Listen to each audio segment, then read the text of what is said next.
So we'll go on to 8C. Technically, we have another public comment opportunity for that. I don't think we have anyone in the audience. Yeah. Do we have anyone online? We do. We have six We do, participants online. How many of them are on? We have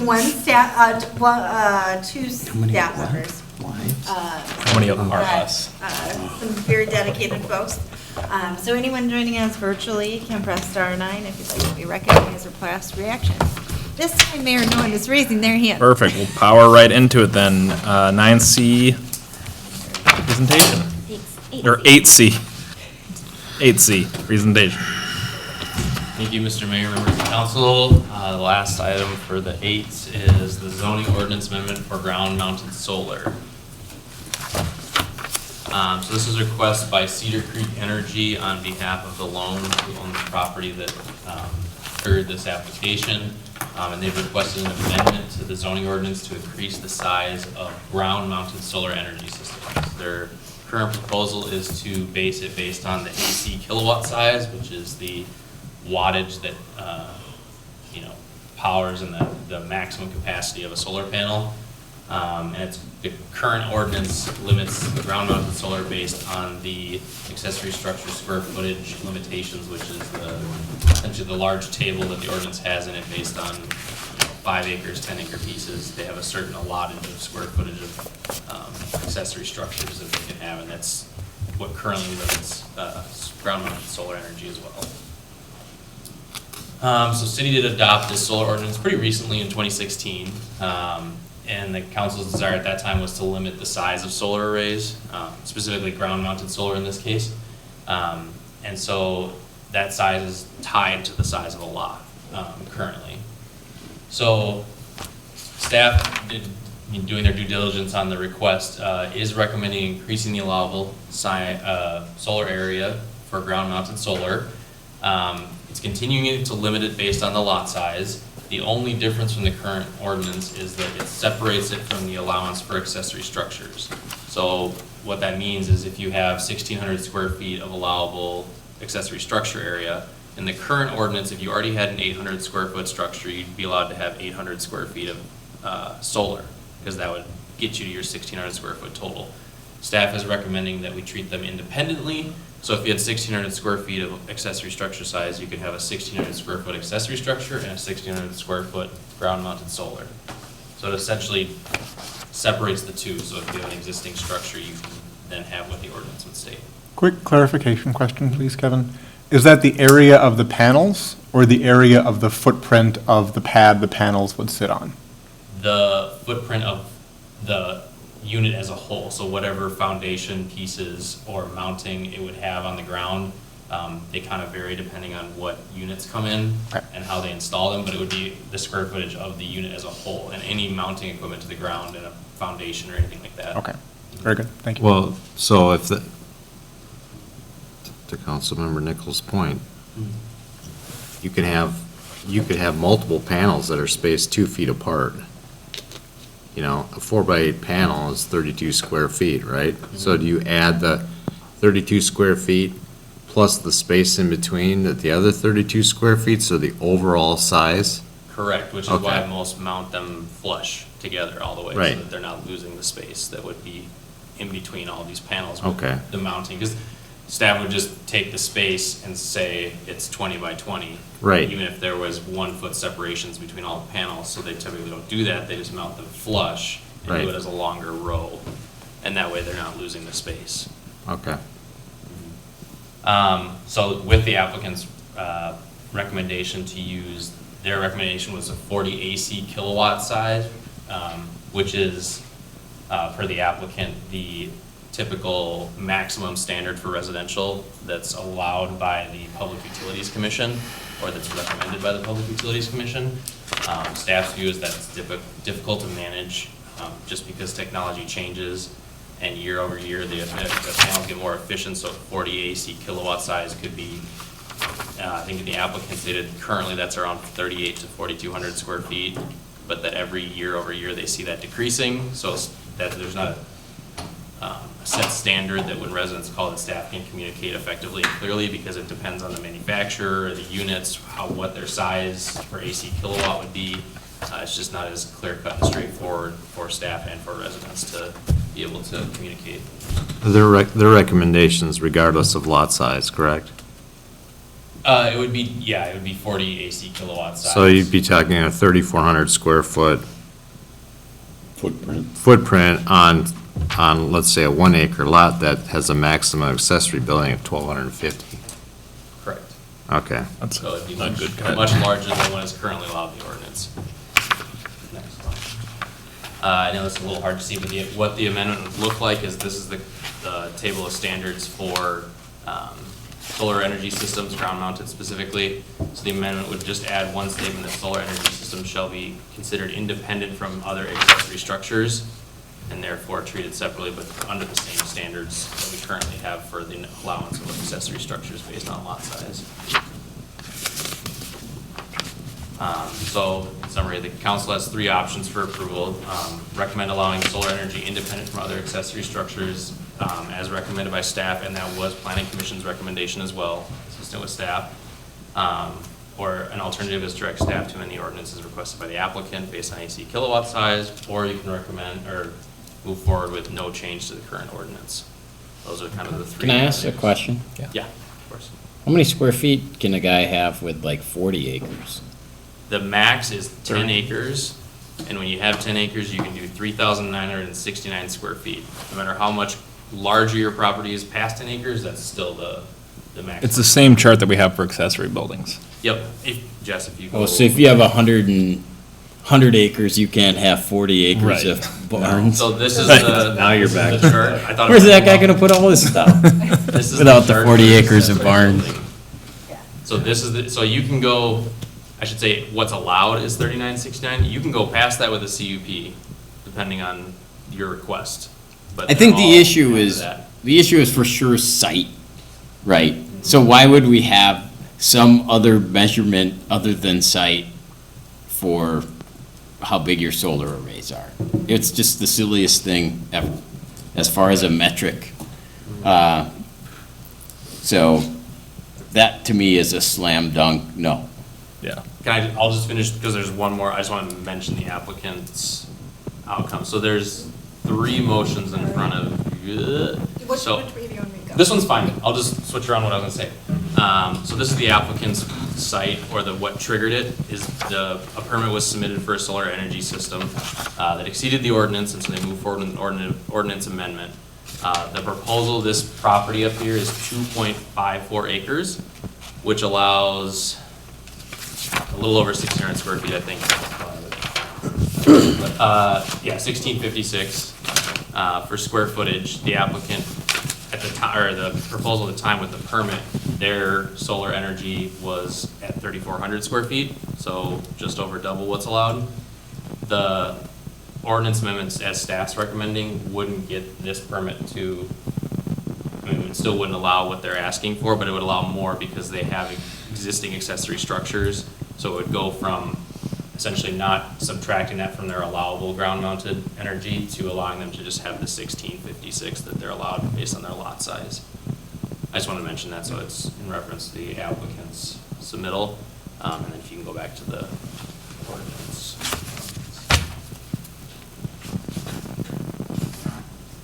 We get disconnected. No, it's just, okay. but- Do you know it, does it, speaking to the specific applicant then, the applicant's paying for the ordinance amendment, aren't they? Correct.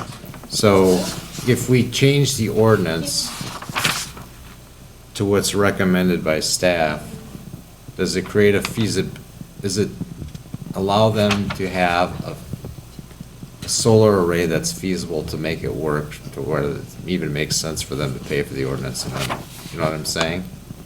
Because Yeah, if we changed it to what staff recommends, right, and it's not feasible for them, they're stuck with paying for an ordinance amendment and they don't have a solar array. Right, so they will be getting more, or they will if we amend the ordinance as staff and planning commission recommended, they would have more square footage to allow for solar energy on their site. Yeah. I don't have the number in front of me exactly how much accessory structure size they currently have, because that would be the difference that they would get.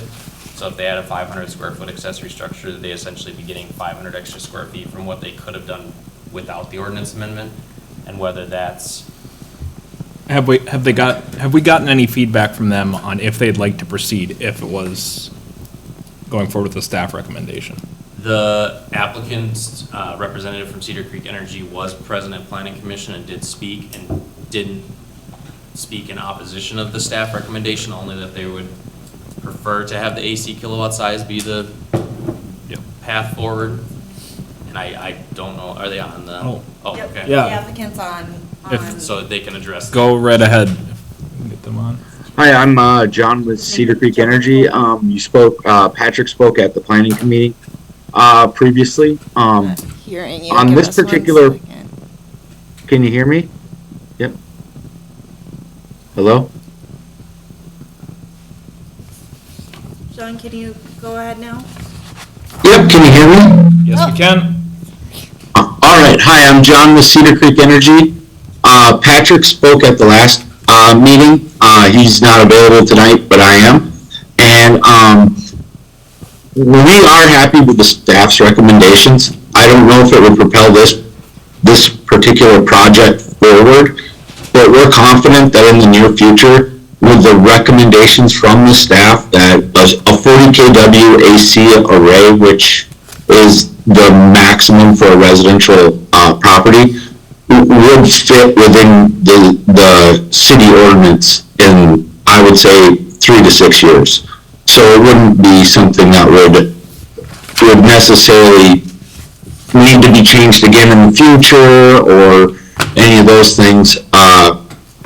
We haven't had any feedback from the homeowner, as they were on an extended cruise, and it's kind of hard to contact with them, but we think it would be a positive recommendation at the very least. Gotcha. Appreciate the feedback. Can I ask Absolutely. a clarifying question to staff on my other question? So since this request is by Cedar Creek Energy on behalf of the property owners, are they the ones paying? Is Cedar Creek paying for the ordinance amendment? That's a great question. I'd have to go back and look at who wrote the check, but we did get it was signed off, any land use application would typically be signed off by the applicant and the property owner, and they'd have to determine who paid for it. If we denied it, are they on the hook for paying for anything? I think that Well, they've already paid the. they've already paid fee and the fee in the escrow. Oh. So they would just be refunded any escrow at this Okay. point. And that would be typical with anything that we would see that would come forward with ordinance amendments are never a guarantee, so it'd just be, Yeah, I know, it's just hard, I hate to move forward even at recommended if it doesn't work for them, and then they're unhooked for the cost of the ordinance change, and they don't reap any benefit from it.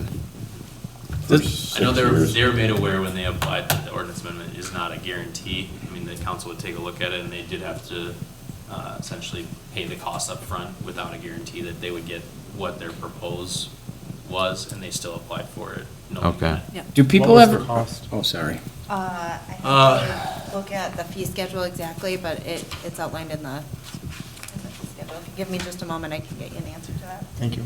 Do people know that they have the option of coming into council and saying, hey, I'm thinking about doing this?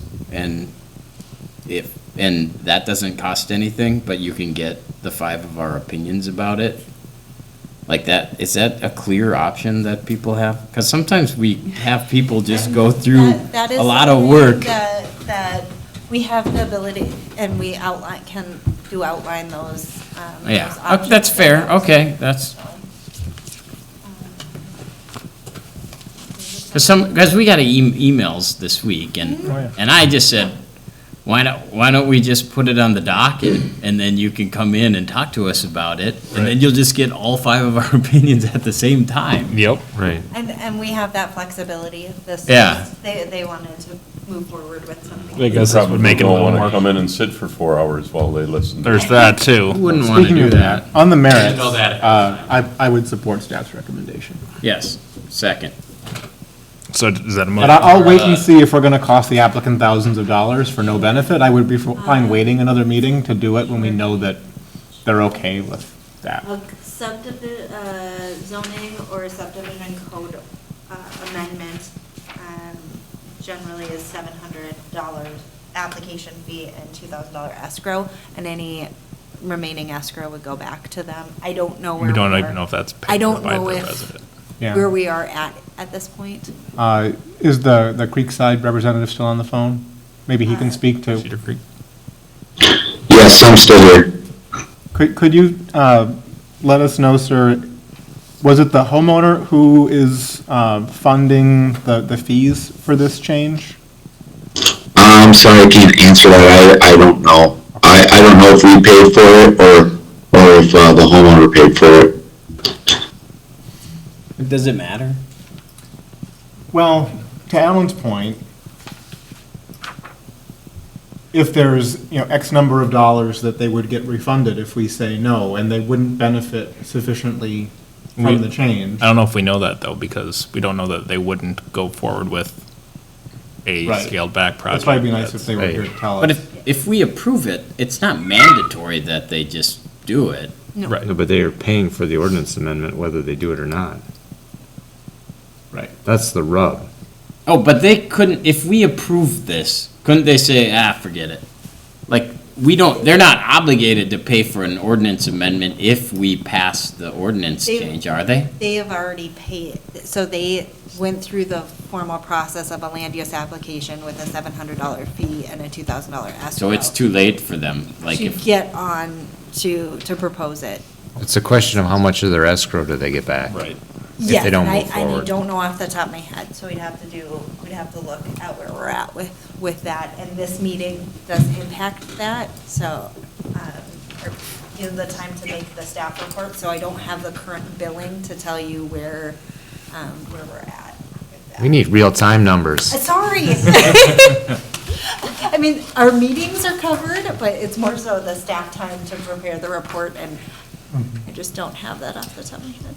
So. I mean, I think I'm comfortable with it. No, I mean, we've had a conversation with them that they're aware of what the staff recommendation is. right? Yeah, yep, they're aware of the staff recommendation, Yep. and they're,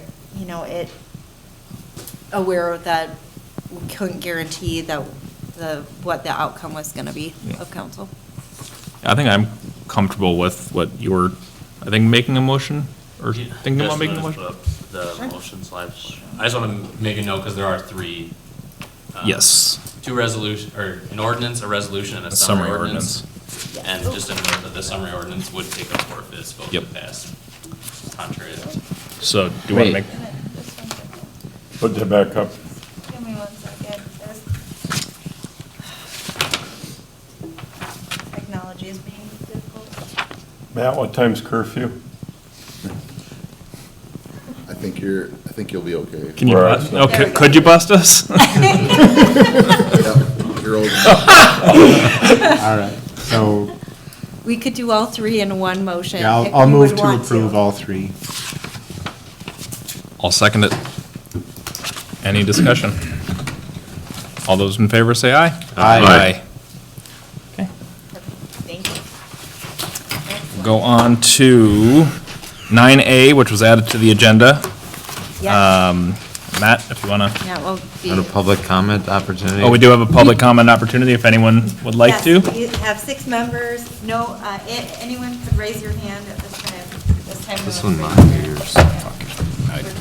9A was Matt's. 9A is the police department staffing. And our commission reps don't have to stay if you don't want to. All your guys' work is, Dean loves this stuff. we'd love to have you here if you want to be, but just Yeah. no pressure to stay. Thank you, guys. It's getting late. Checks in the mail. Perfect. Matt, go ahead, otherwise I can. All right, thank you, Mayor and Council. So the staff has been able to move along with the detective hiring process. At the January 13th meeting, the council accepted the resignation of our previous detective and authorized staff to begin the internal and external hiring process for the detective position.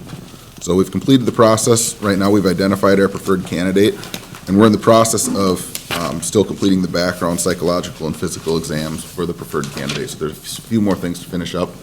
But with the bonus week in here, and 3 weeks to the next council meeting, we're looking to avoid any delays in the process. So at this point, we're seeking authorization from the council to extend a final job offer, subject to final approval from the interim administrator and the mayor on the conditions. With the current preferred candidate, we would be considering lateral entry. And so just seeking that authorization from the council to move forward with that. Thank you. Any questions for Matt? You said lateral entry? Yeah. So generally, that means somewhere, not necessarily at the beginning of the pay scale. So somewhere that we could make it So comparable, but we'll not backfill with necessarily. it? You're saying we'll backfill or what? So lateral entry usually is when we're considering a candidate with experience, and our philosophy in the past is to try and make it affordable for them to be able to come here without too much of a salary loss. So rather than starting at the brand-new officer with no experience rate, we bring them in a different location on our pay scale Oh, okay. to make it more affordable for them.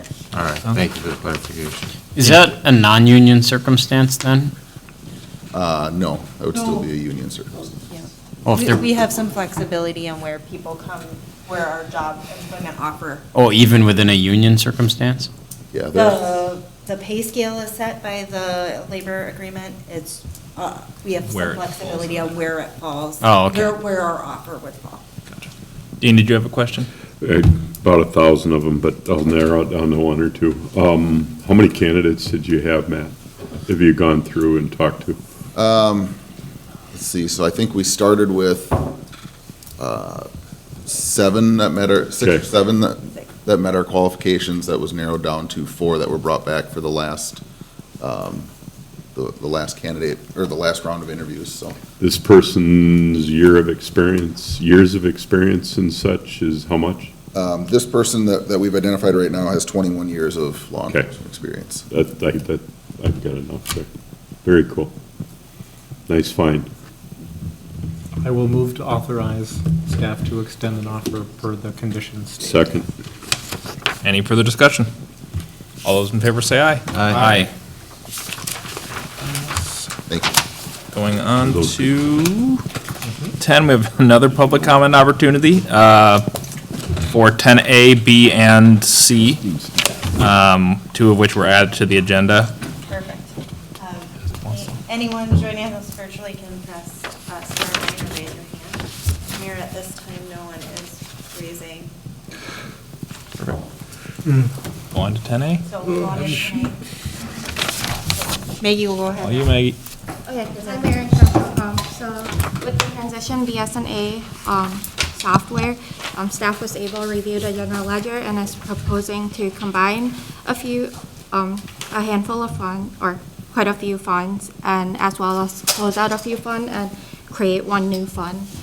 So staff is recommending closing out 3 funds that are no longer in use, and 2 of those which were never used before, and then combining the escrow fund and the investment control fund into the general fund to simplify the general ledger as well as for reporting and tracking purposes.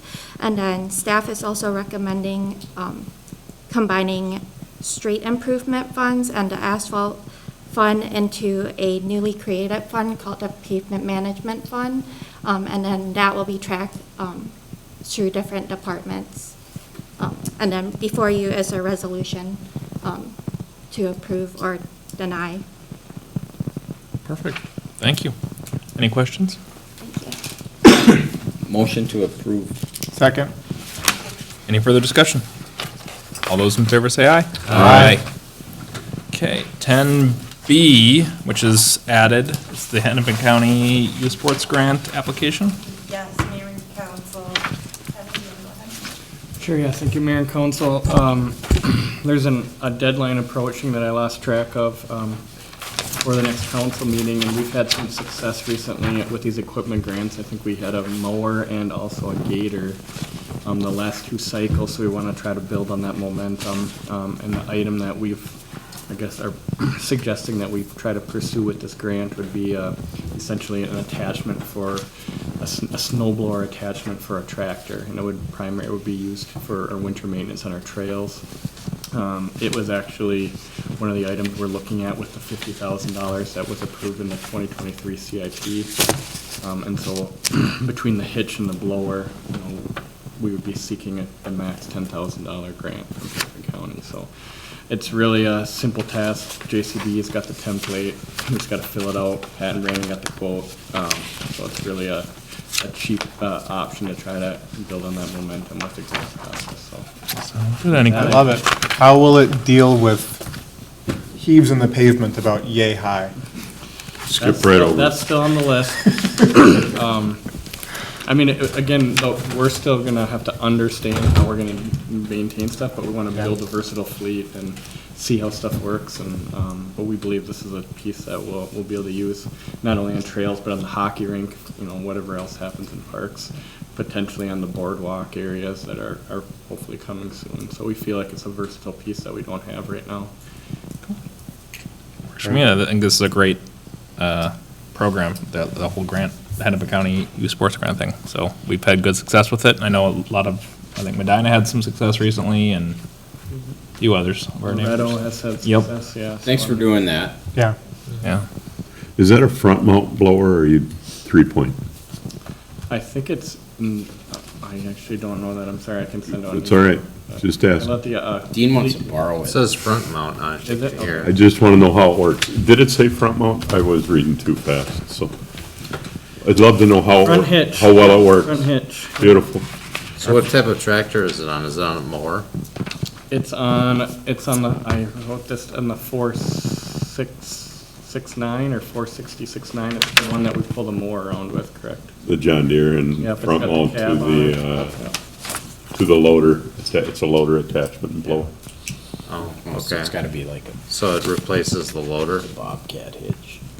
It's, Just a quick catch. it replaces, I don't know that we have a loader, and it's for the tractor, not for a bobcat, it's for the actual John Deere tractor. Oh, and it's it's a got the hard mount John instead of the loader mount. Okay.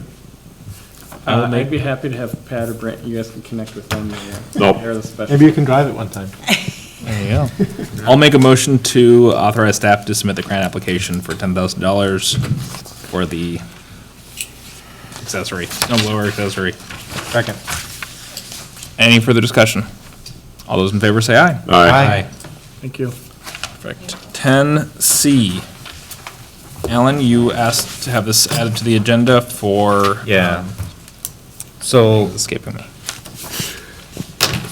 so council, I believe, probably all received independent emails this week from a landowner in southwest Corcoran who is in urban reserve, but yet has 4 development rights. And they would like to split their lot, but they can't do it because of the size, and they're asking about variances. But what I'm curious to know is how many parcels within the urban reserve that are locked in there have development rights where the people can't utilize them, and they may not see development for years. And do we have options to free up those development rights for people to actually use? So, Question. You mean free them Yeah. up in those areas, like where the parcel is, or like transferring across? no, for their use only on their property to subdivide. So Natalie's on the call, but I think some of the discussion that we had was related to urban reserve being really a holding zone as utilities come in, and so that's why it's that they've been put into urban reserve, is to allow for that, the municipal service area. Fair to say, Kevin? Yeah, I mean, I don't know if Natalie wants to expand, I can if Yeah. Natalie, did you want to expand on this at all? Sure. So, of course, he wants a bottle right now, but here, I have the bottle ready. Anyway, so we do have two options for properties within the urban reserve. There's a clustering option that basically doesn't have a minimum lot size, but has a maximum lot size. And then we have the open space and preservation plat that also applies. There's just, that one's a little more stringent in the urban reserve because it does require an urban street section with the sidewalk. But there are options for people who are looking to develop the parcel. It's just neither of those options would meet the needs of the residents that sent the email to council this past week. Just real quick on that, he believes he only has 2 building rights. And I told him to make sure to call you, Natalie, and get clarification on this, because he should have 4 with 40 acres.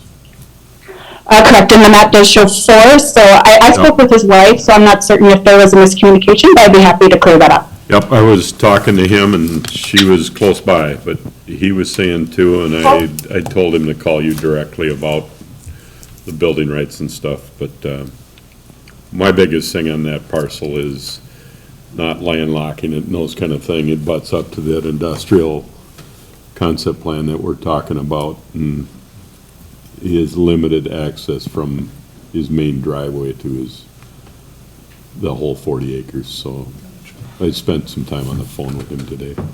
And Natalie, correct me if I'm wrong, if they would be only splitting it into 2 Yeah. lots rather than Correct. 4. But my understanding is their want is a 5-acre parcel so they can sell the house. It's too much of a house for them at this point, and I think they're planning to, they would like to sell it to their daughter and son-in-law. And then the 35-acre parcel they'd like to keep for themselves and keep working on maintaining that land that's like a natural prairie area. And so what they could do under a standard plat would be 2 20-acre parcels. And they're asking for a variance to allow for the split between a 5 and a 35-acre parcel. And I think it would have to be a variance for the lot size and lot frontage requirements if we were to tell them to proceed with the application to do so. But they would not be able to get the 4 lots, or the 4 rights that are currently. Not without doing a full-fledged development, basically. They'd have to do some kind of clustering development or open space and preservation. I think they could try, but I don't think there's concern with the neighborhood, from talking with his wife, the neighborhood doesn't want to see that road go through. Yeah. And so they're sensitive to that, and they're really just looking to have basically a second driveway added to that area, and so that they can keep their land and sell a little bit off to a family member. So any other situation like this would be required through a variance? I mean, what the clustering aspect would require streets and infrastructure and everything, right? So, Yes, the clustering does too, and the problem with the clustering is it only would allow for a 1-acre parcel. Yeah, because it has a maximum lot size, and it can't exceed 2 times the underlying zoning district based on the future land use map. So it's a little confusing, but basically the biggest zoning district available to them would be RSF1, which is a 20,000 square foot minimum lot size. And so they can't do even a 1-acre parcel under that, and they want a 5-acre parcel and a 35. So again, we have options for people who are truly looking to develop the land. It's just a little tricky in this when they're trying to carve off just a small piece of it. yeah. I was just thinking about the cost of the variance and whatnot, what they were quoting and how, Yeah, the cost was, I thought was like, holy cow. right. And Yeah, and sometimes with these, residents, if we just take the preliminary plat escrow, I do waive the final plat escrow and variance escrow with the understanding that if staff time starts to eat at what we have, we may have to request more. But yeah, with our residents, I do usually do that, and it's something like this, and it's not a true developer. Okay. So the recommendation, they're in good hands if they give you a call. And I have spoken with his wife. I met with her and I've been emailing her. I think she's just sensitive to the cost because there are fees that I can't waive per city code. The escrow is a little easier because it's a deposit. So I just suggested she speak with you guys to kind of gauge the temperature before going through with that. Otherwise, we have the option to do that minor subdivision theoretically. So far, minor subdivisions have not worked out very well. But theoretically, they could look at a minor subdivision which has less of a fee. But if they want to do this with a variance, they could essentially have their cake and eat it too. Surprisingly, there's quite a few properties that have development rights in urban reserve, quite a few. All right. All right, well, I just wanted to bring it up for discussion. Talk about it openly amongst council. Appreciate it. Is there any more specific feedback that we need to give on that for now, or? If you're all, I mean, I'm I think you've open to- given a little bit of feedback from the, publicly on it, and if we want, we could certainly ask them to come forward with a more formal presentation at Sure. a council meeting, or we could have them, suggest that they listen to this part of the meeting tonight. Sounds good. I think I have a call set up with them for next week, so I can Yeah, follow they, up there. they might run into problems with accessing the, if we do a lot split, they might have a problem accessing that back 35 if the corner where they're, there's the access point up here, and they want to have this 5 acres be delineated and the rest of it be a different parcel, but the access point is going to be through that 5. Almost shared driveway, which is. Okay. Then they'd have to be. So bottom of it, there is an existing farm trail or some kind of pathway that they have marked out, and I think it would have to be, again, some kind of variance for a shared driveway in the urban reserve, if it's something that we want to proceed with. I might be the only one, but I want shared driveways out of our city code, but that doesn't have any bearing on this case. Well, maybe when I touch base with them next week, we could have them come in and give us a more specific rundown of what they're looking at doing. Yeah. 'Cause I imagine if they had to go a shared driveway route, there's quite a bit of cost involved with that. There could be between the attorneys or getting something set up. Shared driveways are awesome the first time you do them and set them up, and those people get along and no one has done anything. Then when it goes south, it goes south. Yeah, then we get involved and it's bad. Yeah. But don't they even have to bring them up to a certain standard? We do have particular requirements in the code, and depending on if it's accessing a paved portion of the street or Okay. it's Sounds good. Well, thank you for the time. Thanks for bringing it up. Yeah, good idea. All right, that is it. Yes. Don't have Move anything to adjourn. specific to go. Yeah. I'll second it. All those in favor say aye. Aye. Thank you. We made it up